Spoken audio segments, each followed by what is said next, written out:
Assalamualaikum warahmatullahi wabarakatuh. Shalom, Om Swastiastu, Namo Buddhaya, salam kebajikan untuk kita semua.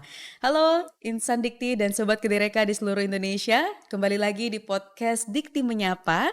Dan kali ini kita akan mengobrolin seputar dunia inovasi yang menarik ya. Setelah banyak sekali yang kita sudah bahas di episode sebelum-sebelumnya.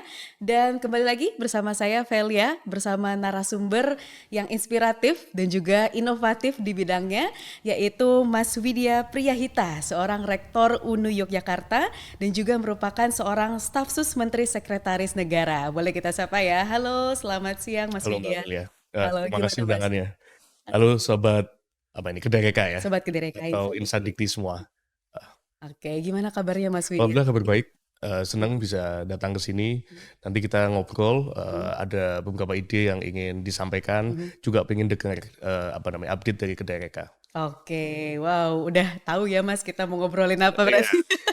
seputar Iya, inovasi lah paling. pasti, karena Kedereka itu selalu menghadirkan Iya, inovasi-inovasi, iya. Mas. Nah, kita akan ngobrolin Mhm. seputar disrupsi teknologi dalam industri 5.0, Sobat Kedereka dan Insan Dikti. Dan Mas Widya ini adalah salah satu praktisi yang pakar sekali di bidangnya. Dan mungkin sebelum kita ngobrol-ngobrol, Mhm. boleh diceritain Mas Widya sekarang kesibukannya apa, Mas? Iya, tadi udah disampaikan. Pertama saya sebagai rektor UNU Yogyakarta, Nahdlatul Ulama Jogja, sejak tahun lalu. Jadi ini bulan ke-13 Mbak, baru setahun lebih sedikit lah. Oke. Kemudian juga aktif sebagai staf sus di Kemensetnek. Mhm. Nah, sebenarnya saya duluan staf susnya. Jadi staf sus sejak tahun 2021, kalau untuk yang rektor ini tahun berikutnya. Jadi kesibukan yang utama di dua itu. Selain Oke. membantu di beberapa lembaga, ada di korporasi, membantu direksi untuk persoalan inovasi juga, terus juga di beberapa kementerian, kayak misalkan di persoalan halal dan sebagainya. Ya, oke. Oke, jadi masih nyerempet ekonomi syariah juga ya Mas ya? Iya, iya. Oke, nah kalau inovasinya sendiri Mas sekarang yang sedang Mas Widya kembangkan itu Mhm. di bidang apa? Mungkin pertama saya cerita yang di Setnek ya. Boleh boleh Mas. Jadi memang kementerian itu belum lama mengenal inovasi kalau menurut saya. Oke. Karena selama ini kan manajemen modern itu bicara segala sesuatu itu harus sistematik, Mhm, terstruktur, terencana, rigid, mhm, detail seperti itu. Nah, dunia inovasi hari ini itu justru bertolak belakang dengan konsep-konsep yang dulu dianggap baik yang di manajemen modern itu. Sekarang mhm, kan butuh keberanian untuk mengambil risiko, agility, terus kemudian butuh dobrakan. Kalau dulu melanggar aturan itu dianggap sebagai sesuatu yang buruk. mhm. Kalau sekarang inovasi itu kan sebenarnya berbuat inovatif, Iya. perilaku inovatif itu kan sebenarnya berbuat dari keluar dari zona yang nyaman, Mbak, Mmm, dari kebiasaan. mmm, Dulu itu justru dianggap buruk, tapi sekarang justru mhm, dianggap baik. Nah, di Setnek kebetulan saya juga jadi PIC untuk urusan inovasi. mhm, Setnek menyelenggarakan Setnek X. Nah, mmm, itu sebenarnya inovasi kelembagaan. Bagaimana mhm, membuat pekerjaan itu jauh lebih efisien, efektif, dan produktif. mhm, Misalkan kalau seseorang biasa menjalankan sesuatu mhm, dalam 3 hari, gimana kita bisa buat dalam sehari. Kalau proses bisnis itu 1 bulan, gimana itu bisa tuntas dalam waktu 7 hari. Nah, dulu awalnya kita sosialisasi dulu, apa sih pentingnya inovasi, kayak ke mhm, Dereka ya, mhm, lewat podcast segala mhm, macam. mhm, Kenapa kita harus berinovasi? Benefitnya apa sih gitu. Terus kemudian kita bikin pendaftaran, siapa yang mau menjadi inovator. Nah, kemudian difasilitasi itu. Yang kami undang mhm, selain internal SDM, itu juga kita ngundang para industri. mhm, Karena kami sadar jangan sampai kemudian kita ngajari sesuatu yang nggak pas gitu. mhm, mhm, Yang canggih, yang hebat di dunia mhm, inovasi itu kan industri. mhm. Jadi SDM di Setnek dipertemukan dengan industri. Mereka belajar langsung dari Oke. para pakar inovasi yang sudah melakukannya. Kemudian diajari lebih dari 3 bulan soal bagaimana merumuskan masalah, Mmm, merumuskan proses bisnis yang baru, terus kemudian memvalidasi ide dan segala macam. mhm, Kemudian kita bikin kompetisi, mereka ajukan proposal, 10 terbaik itu didanai untuk menjalankan inovasinya. Nah, alhamdulillah sukses. Tujuan pertama memang menghasilkan produk inovasi, tapi lebih dari itu mempopulerkan inovasi di kalangan pegawai. Kemudian untuk yang lain, saya pernah singgungan inovasi itu misalkan pengembangan Solo Technopark. mmm, Nah, ikut bantu itu Mas Wali. Jadi dulu kan Solo Technopark tuh sempat vakum karena ditinggal oleh Pak Jokowi, kemudian vakum dan kita ingin hidupkan kembali. Nah, ada beberapa prinsip kunci, Mbak. Jadi kenapa waktu itu vakum? Dulu kalau kita googling Solo Technopark, itu yang muncul tuh kalau nggak tempat uji nyali karena tempatnya sepi, suwung, nggak ada yang datang gitu ya. Atau kalau nggak shelter COVID. Jadi mereka bikin produk itu nggak laku di pasaran. Mereka latih orang, setelah latihan itu orangnya nganggur.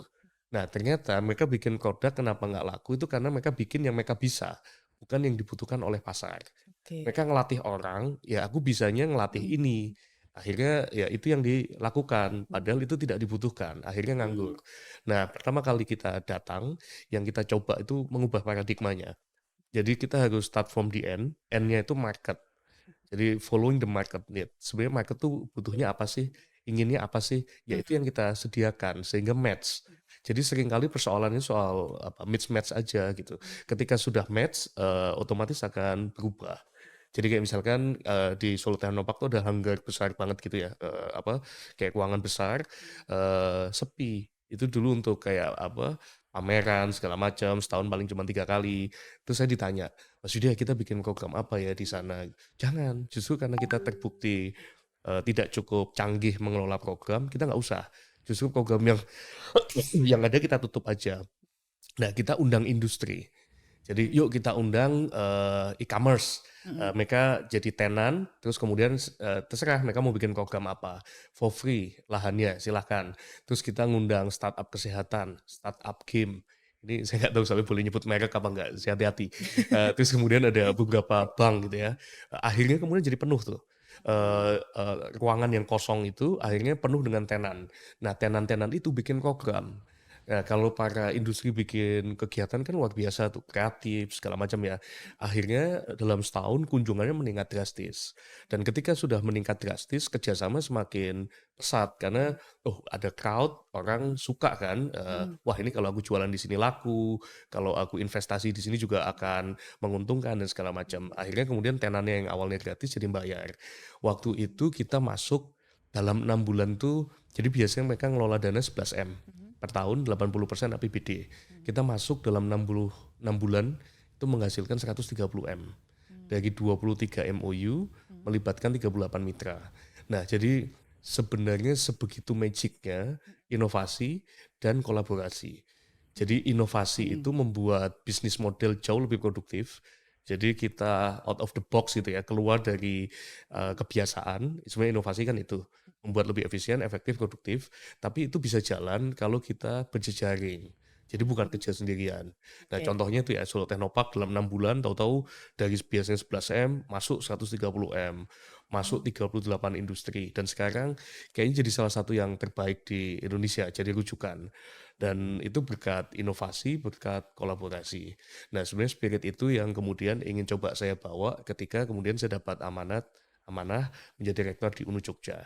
Jadi waktu itu pertama kita coba review visinya, kemudian kita sesuaikan, kita review dan sesuaikan juga strateginya. Sekarang visi kami tuangkan dalam tagline supaya mudah Mbak dipahami gitu, Apa diingat, tuh, Mas? Becoming the Leading Professional Hub and Future Oriented University. Jadi ada dua.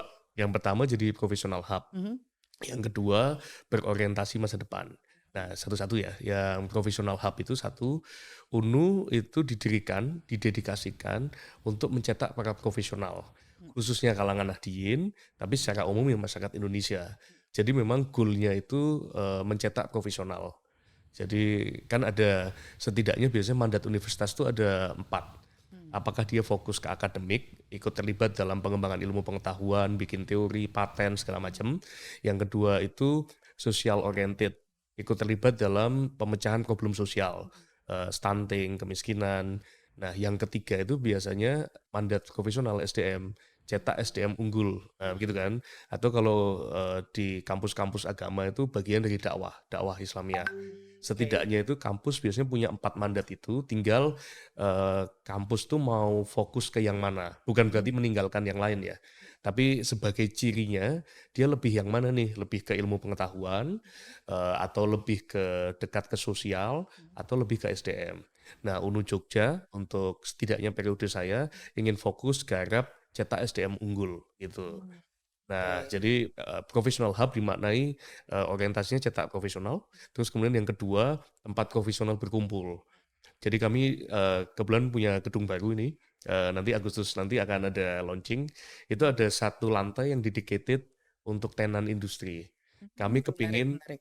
bukan hanya ini ya, bukan hanya connecting industri and kampus, tapi apa namanya, bring industri itu kampus. Jadi kita Hmm, bawa industri ke kampus supaya sejak masih mahasiswa mereka itu sudah berinteraksi dengan kalangan profesional, tidak hanya dengan dosen. hmm, Jadi mereka perlu lebih sering berinteraksi dengan banyak pihak. Nah, jadi tempat profesional berkumpul dan satu lagi tempat apa ya profesional merujuk. Intinya kita kepingin menjadi mitra strategisnya profesional dunia hmm. industri. Kalau mereka butuh orang, datang ke kami. Kalau mereka butuh rujukan, baca produk kami. Misalkan booklet atau misalkan report, misalkan soal apa industri trend kayak gitu-gitu. Kalau mereka butuh konsultasi, mereka bisa datang ke kami. Butuh campaign, ayo kerjasama kayak gitu-gitulah. Jadi memang kita ingin menjadi mitra terbaiknya industri. Setidaknya ya Oke. sekarang belum ya, namanya juga Iya. masih berupaya, Hmm, tapi setidaknya visinya seperti itu. Nah, menarik. kalau satu lagi yang future oriented, jadi sekarang itu apa kajian masa depan itu semakin berkembang. Kajian masa depan itu intinya dua, how to predict and anticipate the future. Jadi predicting and anticipating. Kita forecasting sama satu lagi itu sebenarnya scenario making. Nah, ini semakin penting, tapi namanya di Indonesia belum banyak yang nggarap gitu dan kita kepingin gitu mulai menggarap isu-isu masa depan. Eh, Oke, jadi menarik lewat visi besarnya untuk iya. bisa jadi partner industri terbaik Mhm, gitu ya Mas ya. mhm, Artinya kalau udah ada inisiasi untuk bringing industries to the campus mhm, atau bawa industri ke kampus, mhm, lalu selanjutnya aksi apa nih Mas? Biar dosen-dosen, researcher di kampus ini mhm. bisa lebih kenal Oke. dengan kebutuhan industri ataupun dari Mhm, mahasiswanya juga strateginya apa mhm. Mas? Tadi visi itu kita tuangkan menjadi kita turunkan, Mhm, kita punya strategi itu 5 go. oke. Nah, pertama itu go inovatif. Mhm, Jadi harus inovasi, mhm, harus berinovasi. Apa ya, kita kepingin bukan hanya out of the box, tapi without box. Jadi semua kita review. Pengajaran apa, ada nggak cara baru yang lebih efisien, efektif, produktif. mmm, Yang kedua, go digital. oke. Jadi inovasi itu terkait erat dengan penggunaan teknologi terkini ya, karena itu akan apa, boosting inovasi hasilnya bisa jauh lebih cepat. Sekarang kan Mmm, ada AI, itu juga luar biasa, machine learning, blockchain dan segala macamnya itu. Jadi go inovatif, go digital. Yang ketiga itu kita go collab, kolaborasi. Intinya gitulah. mhm, Jadi nggak mungkin kita kerja sendiri. Jadi kita harus inovasi, manfaatkan teknologi, berjejaring. Kemudian make sure kerjasama itu akan sustain kalau profesional. Jadi accountable dan segala macamnya lah. Karena mungkin kita bisa kolaborasi dalam waktu segera, tapi belum tentu berkelanjutan. Nah, mmm, akan lanjut atau enggak itu tergantung seberapa kita profesional. Ya, yang kelima, go global. Sebagaimana kan ya keinginan Mas Menteri dan Pak Dirjen. Jadi itu strateginya. Terus kemudian ditanya apa yang dilakukan untuk ini rekayasa mhm. dosen, mahasiswa supaya jauh lebih aktif gitu. Em, jadi seluruh aktivitas yang dilakukan oleh kampus itu sebenarnya tujuan utamanya kan visi, Betul. mencetak profesional unggul. Nah sekarang gini, seorang profesional itu tidak mungkin dilahirkan semata-mata dari kelas saja. Dia harus berinteraksi dengan dunia industri. Terus kemudian pembelajarannya juga tidak bisa academic oriented. Ternyata berdasarkan banyak kajian, itu less than 5% yang akan menjadi akademisi. Jadi lulusan kampus yang jadi akademisi itu sebenarnya 5%. Tapi Oke, kampus secara umum kan banyak yang sangat academic oriented ya. mhm, Nah, padahal hanya 5% yang jadi akademisi gitu. Nah, kampus kita tidak ingin academic oriented, mhm, kita ingin professional oriented, maka engagement dengan profesional itu diperkuat. Jadi perancangan kurikulum dilakukan bersama dengan profesional. profesional, Terus mhm, kemudian pengajaran juga kita lagi rekrut dosen-dosen profesional. Cita-cita kita 50% dosen itu profesional, 50%-nya lagi itu akademisi. Nah, jadi oke, mereka tandem. Terus kemudian ada pemagangan dan segala macam. Ini salah satu contoh ini ya yang usaha kita yang sebagai flagship program. tahun lalu bulan November itu kita bikin UNU Jogja Industry Forum. Mhm. Waktu itu juga Pak Dirjen sempat hadir, memberikan sambutan secara online. Terima kasih. Nah, itu dalam satu forum kita mengumpulkan 80 pimpinan perusahaan. Para CEO hadir. Nah, kalau ini kayaknya nggak apa-apa ini, agak aman nyebut merek.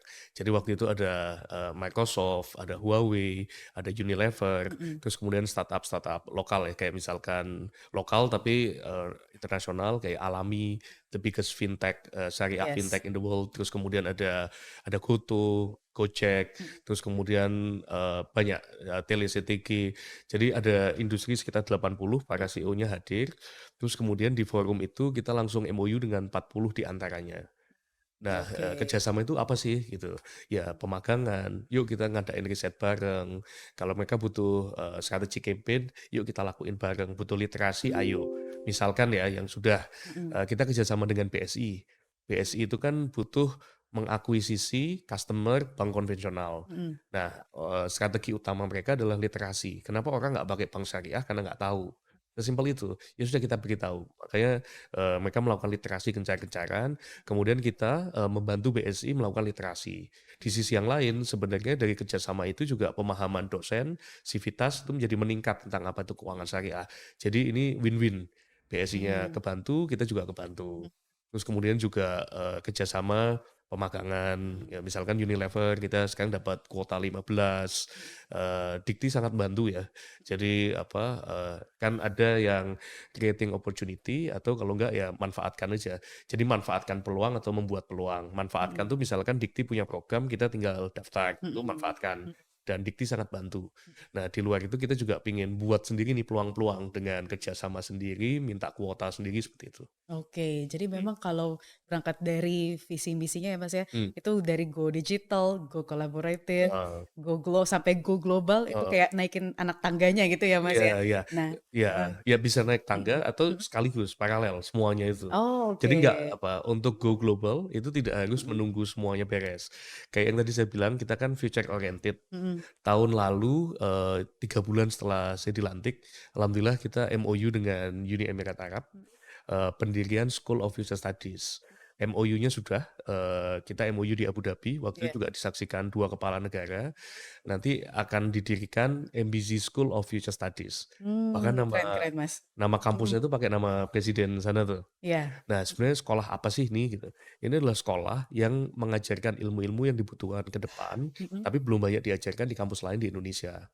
Nah, oke. misalkan apa, carbon trading, kita masih bingung mau belajar Mhm, ke mana ya gitu. mhm, Atau misalkan human robot interaction, blockchain, rekayasa genetika, edit DNA, yang aneh-aneh itu. Nah, itu kan belum banyak tapi sebenarnya dibutuhkan. mhm. Nah, kita kepingin kembangkan ilmu-ilmu tersebut. Oke. Ini sekolah ini nanti punya 4 pilar. Yang pertama itu kita nyebutnya Institute for Future Scenario. Jadi ini Mhm, kayak pusat studi, mhm, tugasnya 2 yang tadi saya bilang Mbak di awal. mhm. Jadi, predicting and anticipating. Jadi forecasting sama scenario making. Di dunia pertanian apa yang akan terjadi ya, bagaimana antisipasinya Mhm, ya. Oh lahan terbatas, kita vertical farming, misalnya kayak gitu. Yang kedua tuh ada namanya, Lab for Future mhm. Technology. Jadi tempat menghasilkan, teknologi-teknologi terkini yang dibutuhkan untuk mengatasi persoalan di lapangan. Yang Mhm. ketiga, Academics for Future Science and Skill, yaitu degree dan non-degree. Jadi kayak misalkan Mhm. S1, S2, S3, atau professional certification dan segala macam. Nah, yang Oke. keempat, hampir mirip dengan kayak begini, Mhm, Creative Powerhouse for, mmm, Ethics and Values Literacy. Jadi kita mhm, kepingin bikin semacam production house, animasi, film, podcast, segala macam mhm. itu, yang tujuannya itu promoting, etika masa depan. Oke, Heeh heeh. Nah, artinya mhm, jadi sekolah itu ada 4 pilar itu. Dan yang tadi yang saya maksudkan paralel, Mbak. Jadi kita masih bangun profesional nih, mhm, bangun digital, tapi sekaligus kita go global. mhm, Nggak nunggu karena waktunya mhm. terbatas. Jadi mendingan kita jalan bareng. Oke, Oh, jadi nggak perlu nggak tunggu-tungguan perlu lagi ya, Mas, ya? tunggu-tungguan, heeh. Oke, ini berarti artinya UNU Yogyakarta pun sudah banyak kolaborasi dengan industri, Ya bahkan sampai global ya, Mas, ya? Artinya ya, fasilitasi untuk dosen ini tuh udah banyak ruangnya. Nah, sekarang pertanyaannya, Mas, gimana caranya agar researcher ini mmm. bisa relevan inovasinya dengan yang dibutuhkan industri? Hmm. Terlebih kan sudah disediakan kebutuhannya. Mhm. Kalau tadi dibilang Unu Jogja udah gimana-gimana, Mhm sebenarnya belum. Ini mhm proses dan mhm kami baru berangkat nih, ya ibaratnya baru baru banget berangkat mhm ya. Gimana supaya mhm relevan? Sebenarnya prinsip dasarnya itu sebagaimana yang tadi saya sebut soal Teknopark. mhm. Jadi start from the end, end-nya itu adalah market, end-nya itu off taker, Oke. end-nya itu pengguna. Jadi mulai dari sana gitu. Jadi nanya gitu. Kalau mau relevan ya nanya. Misalkan ya Mhm kita nyetak lulusan mahasiswa mhm untuk bekerja kan, misalkan ke dunia kerja. Ya nanya ke dunia kerja, butuhnya tuh apa? Dan mhm nanya itu sekarang dibantu banget dengan adanya teknologi.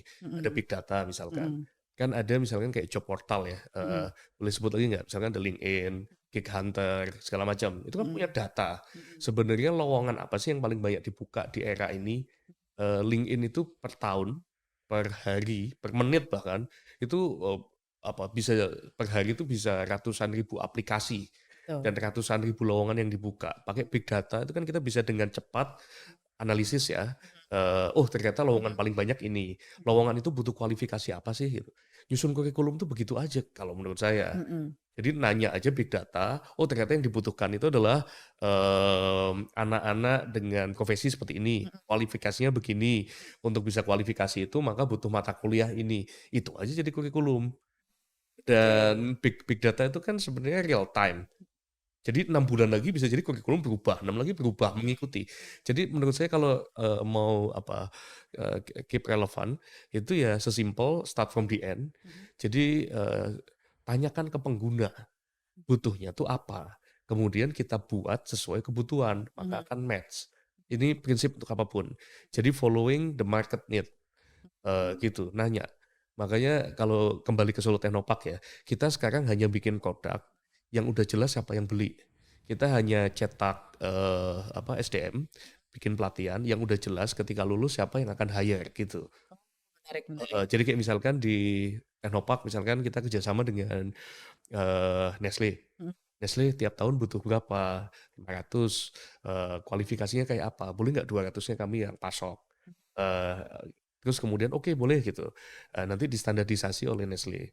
Kemudian kan mereka butuh kualifikasi tertentu. mhm Nah masalahnya di Teknopark nggak ada ahlinya nih gitu, nggak ada trainernya, ya kita cari.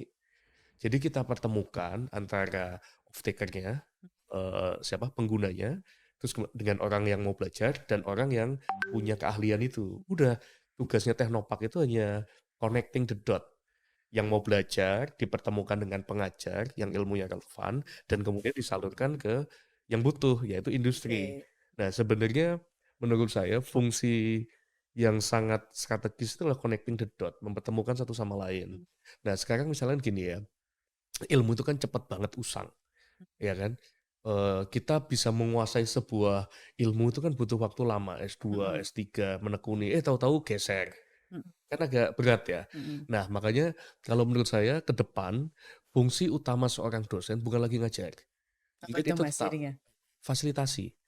Jadi Fasilitasi, oke. fasilitator belajar. Mhm Kalau dulu kita menyebutnya sebenarnya kan bukan pengajar, tapi pendidik. mhm Pendidik itu memastikan anaknya pintar, tidak mhm harus dia yang ngajari. Jadi, ya sudah, misalkan nih, dosen ekonomi, nggak tahu cryptocurrency, tapi mahasiswa tuh butuh tahu, karena itu mhm berkembang. Hadirkan aja praktisi, ya kan? Sehingga praktisi itu cerita cryptocurrency ke mahasiswa. mhm Jadi si mahasiswa itu selalu dapat ilmu first hand dari yang terbaik. Nah, fungsinya dosen apa? Memoderasi, memberikan kerangka, memberikan simpulan, mengajukan pertanyaan-pertanyaan baik, sehingga kemudian praktisi keluar ilmunya diserap oleh mahasiswa. Kurang lebih kayak gitu. Jadi kalau mau relevan, kalau menurut saya sih, kita harus berjejaring tadi, Iya, Mbak, heeh, harus jejaring, bertanya seperti itulah. connecting the dots juga Yes, gitu ya, Mas, ya. mhm, Jadi nggak hanya berdasarkan teori yang di textbook gitu, heeh, tapi kadang-kadang kita sok tahu. iya, so Iya, tau gimana merasa tuh, Mas? ya, oh butuhnya industri ini kayak gini Heeh. gitu, padahal enggak gitu. Oke. Iya, kayak misalkan apa ya, mmm, di dunia real itu Mhm ternyata beda banget dengan apa yang ada di kelas, ya kan? mhm, Sebenarnya gini, nggak bisa menyalahkan dosen ya. iya, Dosen itu di-train menjadi seorang akademisi. mhm Dosen itu hebat dari sisi akademik. Mhm. Jadi kalau misalkan jago-jagoan penelitian hebat, jago-jagoan untuk, apalagi nih misalkan berteori hebat, tapi masalahnya ini mahasiswa ini tidak semua mau jadi akademisi. Betul. Nah, kalau akademisi dipaksa ngelatih mahasiswa untuk apa namanya, menjadi seorang praktisi berat karena memang tidak di-train untuk itu. Makanya kemudian ya udah urusan teori, membangun konsep segala macam pasrahkan ke Mhm. akademisi, tapi sisi yang lain itu pasrahkan ke praktisi dan kemudian mereka kerjasama sehingga mahasiswa jadi, lengkap ilmunya gitu. Oke, ini juga salah satu metode yang sudah diterapkan oleh UNU ya, Mas, ya. Lagi Jadi berupaya. lagi berupaya, oke semoga lancar ya, Mas, Amin ya. amin. Dan karena memang saya sendiri kan pernah jadi mahasiswa pasti ya, Mhm Mas, ya. mhm Memang itu sih, nggak semuanya yang dibutuhkan di industri itu sesuai dengan apa yang kita dapat di mhm kelas, mhm gitu. mhm. Terutama kan sekarang nggak hanya hard skill-nya aja Ya yang bisa diserap di lapangan kerja, ya, tapi kan soft skills juga soft skill juga. bisa mendukung gitu Betul ya, Mas, betul ya. betul. Nah, mungkin terakhir Mas Widya, karena tadi Mhm kita udah dapat banyak insights ya gimana caranya biar bisa berkolaborasi dengan industri, strategi apa yang bisa mhm. diterapkan di kampus dan lain-lainnya. Mungkin kalau dari Mas Widya sendiri ya, terakhir apa yang Mas Widya mau sampaikan ke dosen-dosen agar tidak takut untuk stay in the box tapi lebih ke out of the box Mhm. ke depannya? Kalau kita nggak enjoy, kita merasa terbebani, kita merasa tertekan, itu berarti ada yang salah Oke. dengan apa yang kita jalani. Mhm. Saya percaya inovasi, kolaborasi, Mhm. terus kemudian go digital kayak gitu, itu tuh menguntungkan dan menyenangkan. Mhm. Kalau enggak, berarti ada yang salah. Dan yang salah itu bukan konsep go inovatif, go digital, dan go collab-nya, Mhm. tapi pelaksanaannya. Oke. Karena seharusnya itu menyenangkan, harusnya win-win, everybody Mhm. happy. Kayak program Kedereka misalkan ya. Mhm.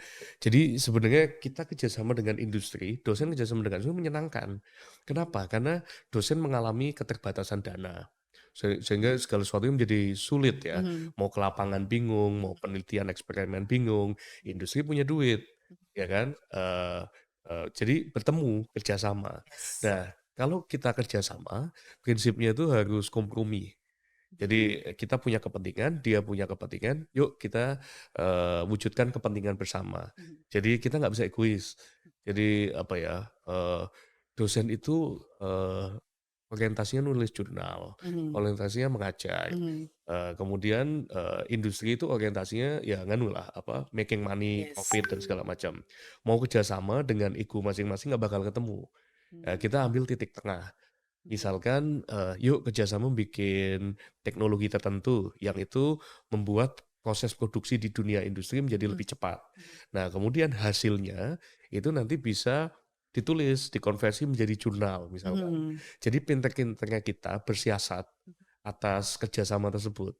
Sehingga nggak kemudian kita bekerja hanya untuk industri atau kemudian kita memaksakan. Kayaknya kalau itu terjadi, harusnya inovasi, digitalisasi, kolaborasi itu menjadi sesuatu yang menyenangkan dan menguntungkan semua pihak. Kalau enggak berarti ada yang salah nih, Ada yang gitu. salah, oke. Heeh, Jadi intinya harus ada simbiosis mutualisme iya, gitu ya, Mas, ya. mhm mhm, Dari akademisi pun juga dapat membuat jurnalnya gitu benefit kan, misalkan, benefit-nya iya gitu kan, dan juga industri dapat iya implementasi dari iya iya. inovasinya Ini gitu. mumpung di ini ya, mumpung di mana namanya, di Dikti, Oke, saya gimana, mau Mas? ngasih masukan. Apa tuh, Mas? Jadi tapi sebelum ngasih masukan mau apresiasi. Oke. Saya, kerap bertemu dengan industri dan Mhm. mereka sangat mengapresiasi atas kebijakan yang dikembangkan oleh Mas Menteri, Pak Mhm. Dirjen, dan seluruh pimpinan Mhm. di Kemdikbud. Mhm. Jadi membuat pendidikan itu Mhm. selain punya, tujuan dasar kayak budi pekerti dan segala Mhm. macam, tapi juga relevan. Mhm. Jadi bukan hanya budi pekerti dan segala macam, tapi relevan itu dalam artian mempersiapkan Mhm. mereka masuk ke dunia the real world, Mhm. yaitu dunia kerja dan segala macam. Dan itu Mhm. saya sering mendengar apresiasi itu dari industri dan saya ikut happy dengan itu. Selamat, mudah-mudahan semakin besar maslahatnya. Amin Nah, yang amin. kedua yang agak spesifik, saya senang sekali mahasiswa sekarang melakukan aktivitas apapun tuh bisa dikonversi menjadi SKS. Betul. Dulu enggak, zaman saya itu enggak. Iya, Jadi zaman saya kalau juga mau enggak, Mas. iya, kalau mau jadi aktivis Heeh. itu harus mengorbankan kuliah. Oke. Kemudian iya kan, jadi Iya. kayak, kemudian mau ikut lomba, misalkan lomba robotika, lomba Mhm. bisnis plan, kalau kita juara itu tidak bisa dikonversi menjadi SKS. Mhm. Sekarang dengan konsep Merdeka Belajar itu bisa. Kemudian dulu nggak ada kesempatan magang, kalau ada tidak difasilitasi. Semua program itu saya pikir bagus, perlu dikembangkan dan saya selaku bagian dari insan Dikti menyambut sangat baik, mengapresiasi. Nah masukannya, kan sudah ada ini ya, Merdeka Belajar. Yes, Mas. Itu kan nyasarnya ke mahasiswa. Kalau bisa yang merdeka-merdeka itu juga diberikan ke dosen, gitu. Jadi Oke. aktivitas dosen non-akademik itu juga tolong dikonversi menjadi Mhm, gitu, sama halnya mahasiswa. mhm. Nah, dengan kayak begitu nanti mereka bisa keluar dari rutinitasnya. Oke. Karena, seorang pegawai, bagaimanapun dosen itu juga bagian dari pegawai ya, itu masih terikat dengan KPI. Mhm, Masih terikat dengan skema insentif, disinsentif. Nah, kalau misalkan, KPI dan skema insentif, disinsentif tidak berubah, mhm. maka agak sulit tuh mau dimotivasi kayak apa. Oke. Jadi KPI-nya diubah dong. Misalkan kalau bikin riset yang berorientasi industri, kumnya juga besar. Bukan hanya nulis di Scopus Mhm. gitu. Jadi kalau itu semua dilakukan, saya pikir akan tambah mantap hasilnya. Oke, luar biasa. Kita Mhm. boleh kasih tepuk tangan Sadekti Sobat Kedereka ya ke Mas Widya. Udah banyak banget hal yang kita obrolin dan juga insights yang kita dapat dari Mas Widya. Ini keren banget Mas. Semoga ini bisa jadi pencerahan untuk para researchers dan terutama bagi Sobat Kedereka yang sekarang lagi ada program Innovation Fund Mas. Manfaatkan, Nah, manfaatkan manfaatkan. ya. Biasanya kan Yes, kita cari sendiri itu sulit. yes Nah, ini ada betul. yang mencarikan, kita tinggal Betul. manfaatkan, Yes. sayang kalau enggak. Nah, udah ada Mhm, bisnis case-nya justru Mas Widya mhm. dari industri Nah, ya yang betul. ternama juga. Mhm, Jadi tinggal dimanfaatkan peluangnya oleh para dosen ya atau insan perguruan tinggi dimanapun Anda berada. mhm. Jadi mungkin itu Ya, salah satunya Mas Widya thank ya you. yang bisa kita obrolin kali ini Mhm, dan tentunya Mas Widya kita menunggu lagi inovasi-inovasi yang akan diberikan oleh UNU untuk memfasilitasi para dosen dan juga mahasiswa ke depannya agar bisa relevan dengan oke, kebutuhan industri. ya. Tentunya Mas Widya, kami atas nama Kedereka dan juga Dikti menyapa mengucapkan banyak terima kasih ke Mhm. Mas Widya. Ya, jangan kapok-kapok Mas, Dengan senang main-main hati ke dengan podcast senang Dikti hati. menyapa ya. Dan tentunya kita semakin optimis ya, ini kalau rektornya seperti Mas Widya, insya Allah dapat mencetak lulusan-lulusan Amin terbaik amin. nantinya bisa berkolaborasi dengan industri yang lebih relevan dan tentunya on point juga Mmm, sesuai dengan kebutuhannya apa gitu ya. ya Mas. Baik, Sobat Kedereka dan Insan Dikti, terima kasih banyak sudah menonton podcast Dikti Menyapa sampai akhir.